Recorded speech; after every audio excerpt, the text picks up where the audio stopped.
বাসি খাবার রাখায় ভাইনামোড়ের একটি হোটেলে অভিযান চালিয়ে জরিমানা করেছে জেলা প্রশাসন। অভিযানে নেতৃত্ব দেন নির্বাহী ম্যাজিস্ট্রেট। বাসি খাবার সংরক্ষণ এবং স্বাস্থ্যবিধি না মানায় হোটেলটিকে জরিমানা করা হয়। প্রশাসনের পক্ষ থেকে জানানো হয়, জনস্বাস্থ্য রক্ষায় নিয়ম না মানা হোটেল ও রেস্তোরাঁর বিরুদ্ধে এ ধরনের অভিযান চলবে।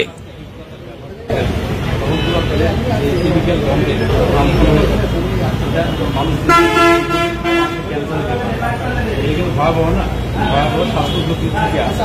সুতরাং এটা আপনি ব্যবহার করবেন না। আপনার যতটুকু একবারে মানে চেষ্টা করবেন প্রতিদিনেরটা ক্লিন করে, ঠিক আছে।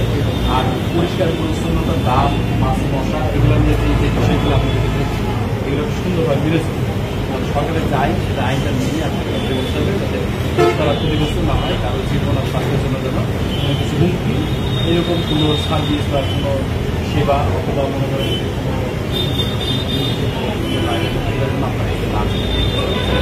এটা কিন্তু কমপ্লেন আসবে, এর পরবর্তীতে আইনের মধ্যে সেটা কিন্তু আপনার অব্যাহত আপনি বলেন সব জায়গায়